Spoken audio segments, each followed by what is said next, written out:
Dès que j'ai terminé ma présentation, la salle de réunion a éclaté de rire. Pas des petits ricanements polis. Non. Un vrai fou rire à en perdre haleine, le genre qui fait monter le rouge aux joues comme si on m'avait giflé avec un fer chauffé à blanc. Madame Corinne Dubreuil, directrice des ressources humaines, s'est même essuyé les larmes du coin des yeux en regardant les autres cadres autour de la table. Tous secouaient la tête, comme si je venais de proposer de financer une mission sur Mars avec des trombones et des élastiques. 6,2 millions, a-t-elle répété, en articulant chaque syllabe comme si elle expliquait une addition à une classe de maternelle. Pour des programmes de bien-être et de fidélisation des employés, sur un seul exercice fiscal. Nouveau flot de ricanements autour de la grande table en bois foncé, probablement plus cher que mon salaire annuel. Bonjour, je m'appelle Clara Mariani. Avant de vous raconter la suite, dites-moi dans les commentaires où vous écoutez mon histoire. Parce que je veux savoir jusqu'où elle voyage.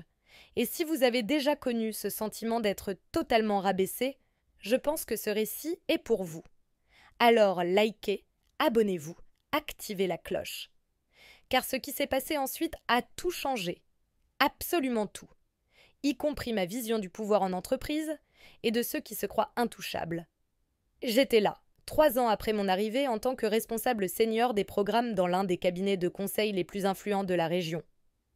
J'avais passé 6 mois à analyser, compiler, construire des tableaux, interroger les équipes, calculer les pertes liées au turnover.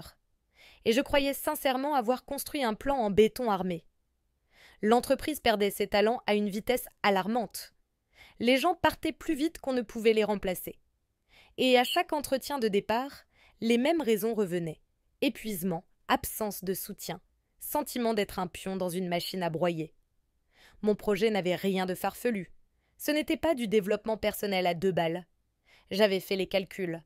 Recrutement, formation, perte de productivité, rupture de lien client. Les pertes étaient colossales. Et j'avais un plan pour les stopper. Soutien psychologique, horaire flexible, budget de formation, activité d'équipe qui avait du sens, et un programme de bien-être complet conçu pour donner envie aux employés de rester. Mais rien de tout cela n'a semblé compter pour Corinne et sa clique de dirigeants, qui voyaient les salariés comme des pièces interchangeables. Clara, m'a-t-elle dit en se penchant en arrière, l'air condescendant. Je comprends ta passion, vraiment. Mais tu dois réaliser une chose. Une entreprise n'est pas un centre caritatif.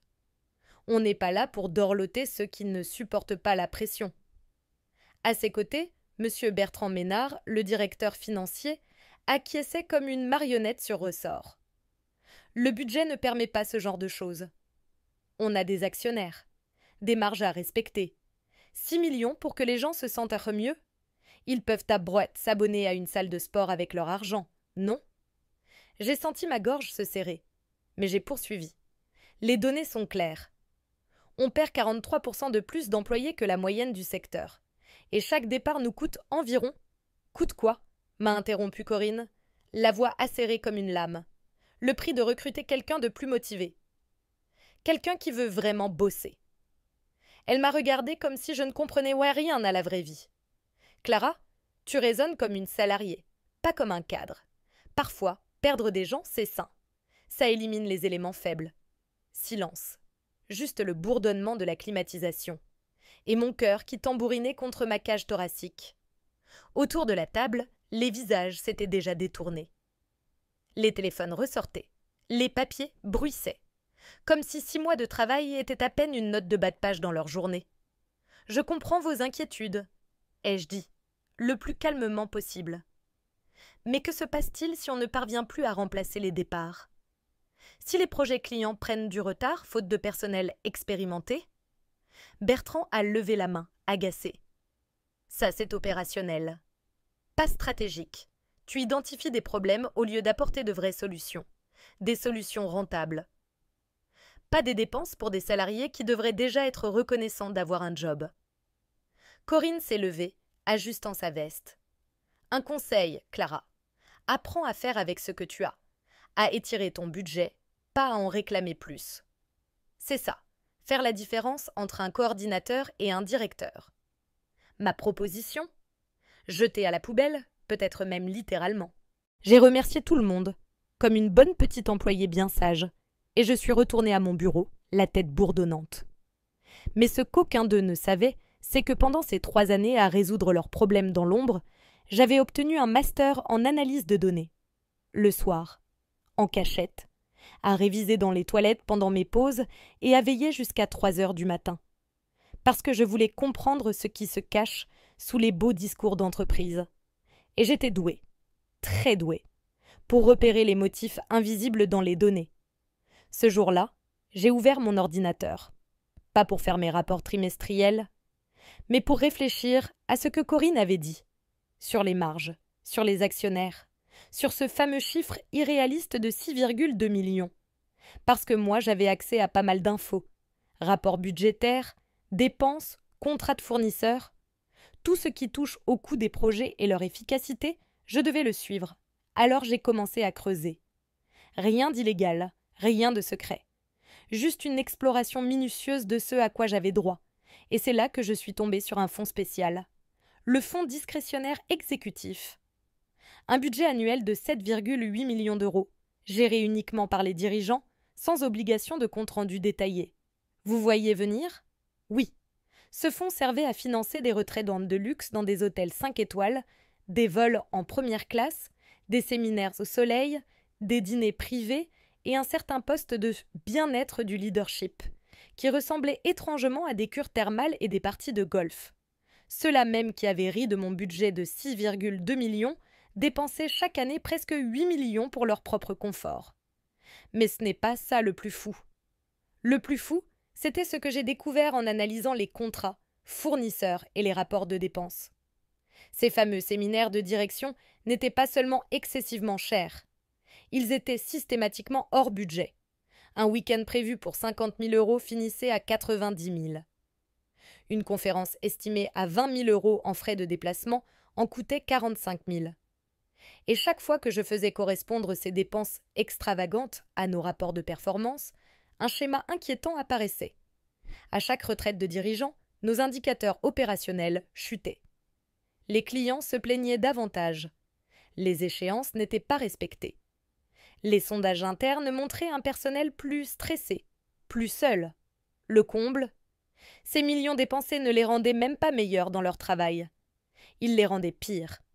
Pendant qu'ils riaient de mon programme de soutien, leur propre bien-être était une ligne budgétaire prioritaire. J'ai passé les 2 semaines suivantes à compiler chaque donnée, chaque incohérence, chaque schéma révélateur. Toujours sans sortir du cadre de mes responsabilités. Mais cette fois, avec une idée en tête. Et cette idée, c'était de retourner la situation. Pas en sabotant quoi que ce soit. Pas en trichant. Non. En accélérant simplement l'inévitable. En aidant la réalité à rattraper leur arrogance. J'avais quelque chose qu'ils n'avaient pas. La vision d'ensemble. Je voyais les tendances du marché. Les stratégies des concurrents. Les signaux faibles dans les retours clients. Je savais que 3 de nos principaux rivaux lançaient des campagnes agressives de recrutement, précisément là où nous étions le plus faibles. Le bien-être, l'évolution de carrière, l'équilibre vie pro-vie perso. Mais il y avait plus. En recoupant les dates de projets, de réunions clients, de départs prévisibles, de renouvellement de contrats, j'ai vu qu'une fenêtre critique de 6 semaines approchait. Un moment où tout allait se croiser. 3 renouvellements clients majeurs, 2 projets critiques, 5 employés stratégiques proches de la sortie, la période budgétaire annuelle. Et surtout, la grande réunion du conseil d'administration. Mon objectif ? Les amener à me redemander ce qu'ils avaient rejeté. Pas par bonté, par nécessité, par survie. J'ai commencé en douceur, en discutant avec les salariés les plus épuisés. Pas pour les pousser à partir, juste pour écouter, valider leurs ressentis. Et parfois glisser, innocemment, que j'avais entendu parler d'opportunités intéressantes ailleurs. Ensuite, j'ai documenté chaque impact de sous-effectifs, chaque plainte client liée au manque de continuité, chaque retard causé par le remplacement des anciens. Je les ai compilés dans mes rapports hebdomadaires sous prétexte d'analyse opérationnelle. Puis, je suis allée à des événements professionnels. Pas pour moi. Pour écouter ce que proposaient nos concurrents, et j'ai compris exactement comment ils se positionnaient contre nous. Enfin, J'ai lancé une enquête de satisfaction anonyme, pile au moment où la pression allait culminer. Résultat garanti. Les chiffres allaient frapper fort et tomber sur les bureaux exécutifs juste au moment où ils devraient rendre des comptes au Conseil. Mais le meilleur restait en réserve. En creusant les dépenses du fonds exécutif, j'ai découvert une faille monumentale. Nos politiques internes sur les avantages sociaux étaient claires. Toute prestation de bien-être devait être équitable, transparente, accessible à tous les employés. Sinon, cela pouvait constituer une discrimination structurelle.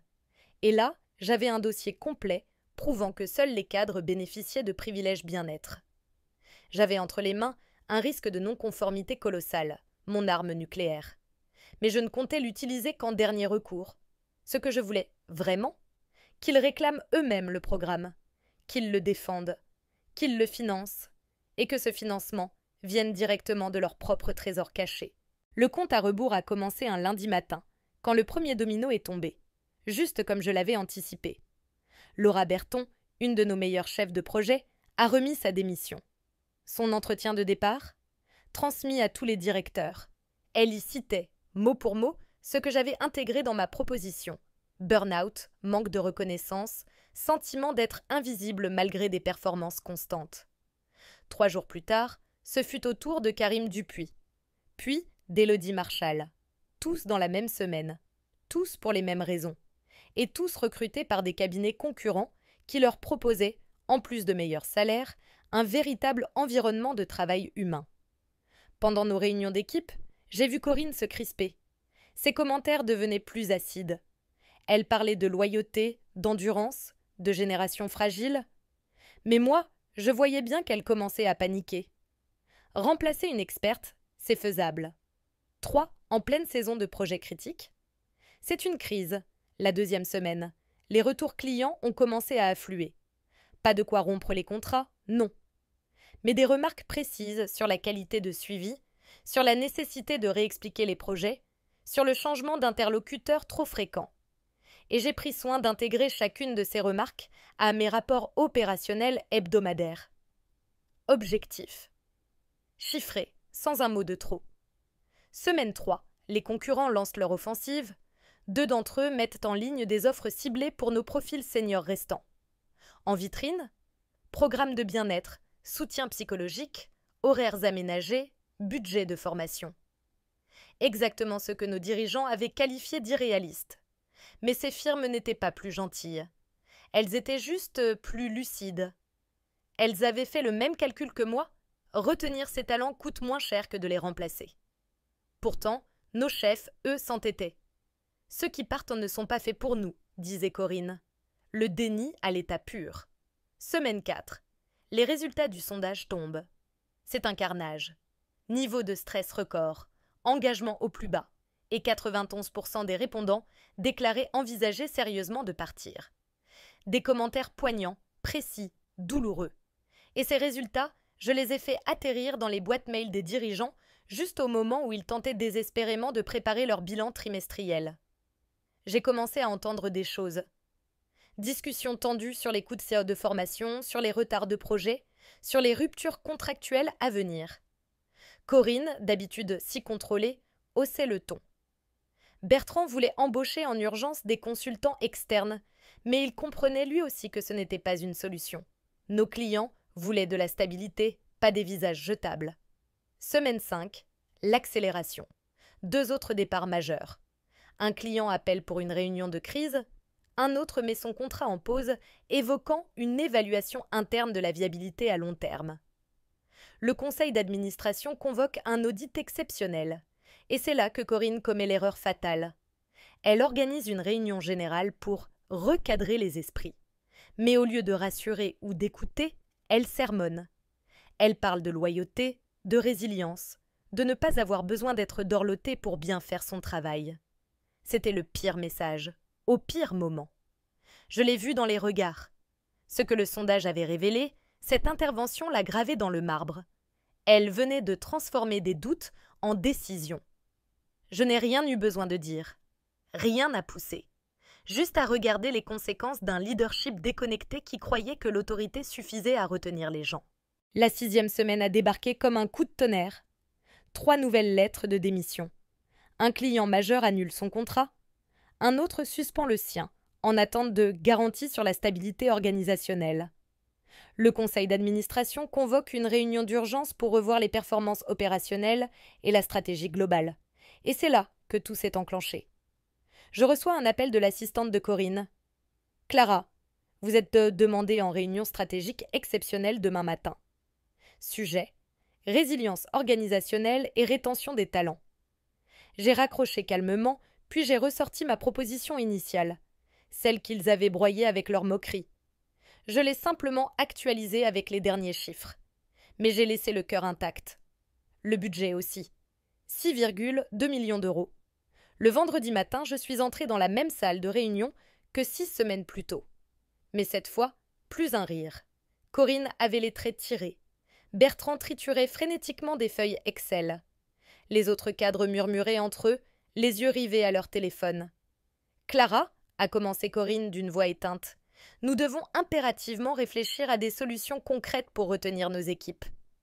Le conseil d'administration exige un plan complet d'ici lundi. » Je me suis installée avec calme et j'ai ouvert mon dossier.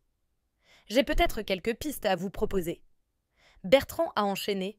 Il nous faut un programme complet, impactant, capable de rassurer les clients et les collaborateurs. Le coût est moins contraignant qu'avant. J'ai pris un air pensif. Vous avez une fourchette budgétaire ? Ils se sont regardés.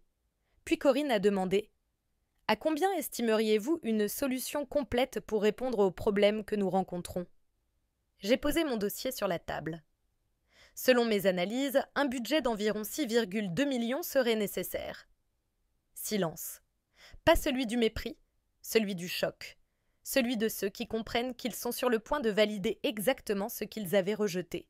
« Cela me semble raisonnable, » a murmuré Corinne. « Et cela inclurait quoi exactement ?» J'ai repris, point par point. Soutien psychologique, horaire flexible, budget de formation, activité d'équipe utile, programme de bien-être global.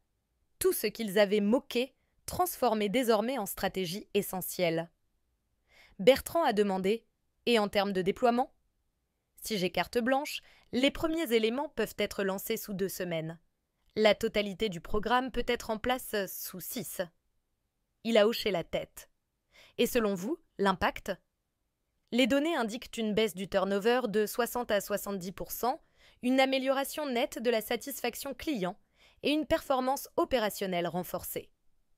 Et là, la cerise sur le gâteau. Bertrand m'a posé la question. Et pour le financement ? Vu les tensions actuelles sur le budget, quelles options avez-vous identifiées ? J'ai pris une seconde. Il y a bien le fonds discrétionnaire exécutif, 7,8 millions. Ce programme entre tout à fait dans la catégorie initiative stratégique. Et il resterait même des fonds pour d'éventuelles activités de direction. Bouche bée. Aucun mot. Juste des visages qui comprennent qu'ils vont devoir financer le bien-être collectif, avec le budget de leur retraite de luxe et de leurs soins privés. Mais ils ne pouvaient pas dire non. Pas avec le conseil qui les observait. Pas avec les clients qui menaçaient. Pas avec leur propre poste en danger. Cela pourrait fonctionner, a fini par lâcher Corinne. Lançons la mise en œuvre. Et voilà. Même programme, même budget, même calendrier. Mais cette fois, ce n'était plus une idée farfelue. C'était un plan de sauvetage. Ce jour-là, en quittant cette salle, je n'ai pas ressenti de vengeance. Ce n'était pas de la satisfaction, c'était de la justice. Le sentiment que, pour une fois, la logique avait gagné. La vraie victoire, ce n'était pas que mon projet soit enfin accepté.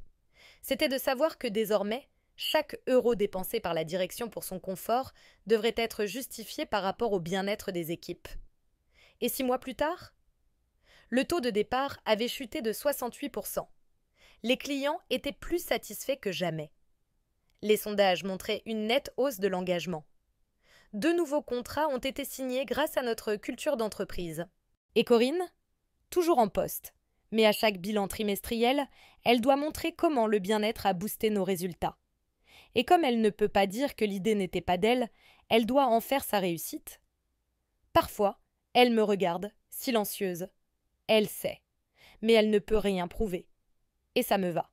Je n'ai pas besoin de trophées. J'ai juste besoin de savoir que, maintenant, Les gens ont enfin accès au soutien qu'ils méritent.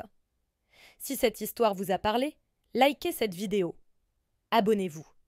Et dites-moi en commentaire si vous aussi, vous avez déjà dû ruser pour que des dirigeants bornés écoutent enfin le bon sens. Parce que parfois, la meilleure revanche, c'est de ne jamais renoncer à ce qui est juste.